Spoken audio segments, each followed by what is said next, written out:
ng bayan, maasahan anumang panahon. Magandang araw po sa ating lahat. Narito ang update sa lagay ng panahon at sa binabantayan nating potensyal na bagyo ngayong araw ng Biyernes, May 24, 2024.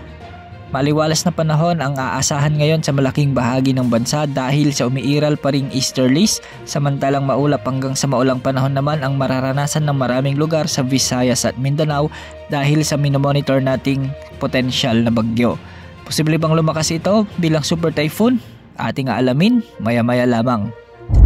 Para sa taya ng panahon ngayong araw sa Luzon ay posible ang mga isolated rains and thunderstorms, particular sa Cordillera Region, Ilocos Region at Central Luzon kasama na ang Calabarzon lalo na sa hapon at gabi.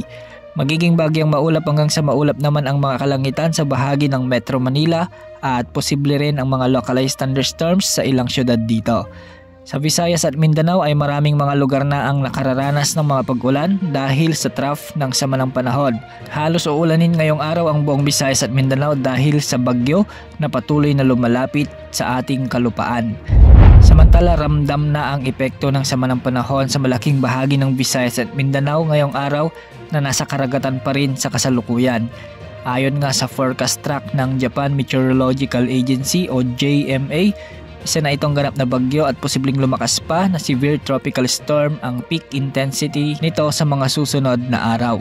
Ayon din sa JMA, posibleng tumama o maglandfall ang bagyo sa Eastern Samar o Northern Samar bago kumilos papuntang Bicol Region ngayong weekend. Dagdag pa ng ahensya, may posibilidad na ito'y lumakas hanggang severe tropical storm category pagkalampas nito sa kalupaan ng Catanduanes. Sa mga susunod na oras ay posibleng i-upgrade na rin ito ng Pag-asa bilang tropical depression o mahinang bagyo at papangalan ng bagyong Aghon o ang magiging unang bagyo ngayong 2024. Malawak ang sakop na kalooban ng bagyong ito kaya kahit mahina pa lamang ito ay may potential na rin na magdala ng mapagbaha at landslide sa maraming lugar sa bansa. Ayon sa wind outlook at rainfall forecast ng iba't ibang weather models na ginagamit natin, nararamdaman na ang trough extension nito lalo na sa Eastern Mindanao at Eastern Visayas. Kaya't simula ngayong araw, asahan na mas maraming lugar pa ang uulanin at pinag-iingat po natin ang ating mga kababayan sa banta ng pagbaha at pagguho ng lupa.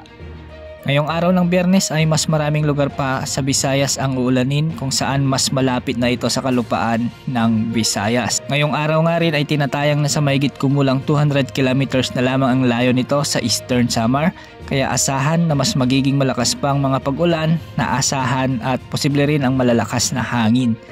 Pagsapit ng Sabado o Linggo, patuloy itong kikilos at dadaanan ang mga lalawigan ng Samar, posible rin ang Bohol, sa may Catanduanes, Albay at Quezon. Posible ring mahagip nito ang bahagi ng Aurora.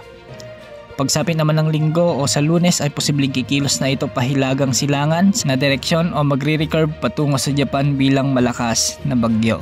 Pagsapit naman ng Martes sa susunod na linggo ay unti-unti na ring mararamdaman ng kanlurang bahagi ng bansa ang southwesterly wind flow o ang mahinang habagat.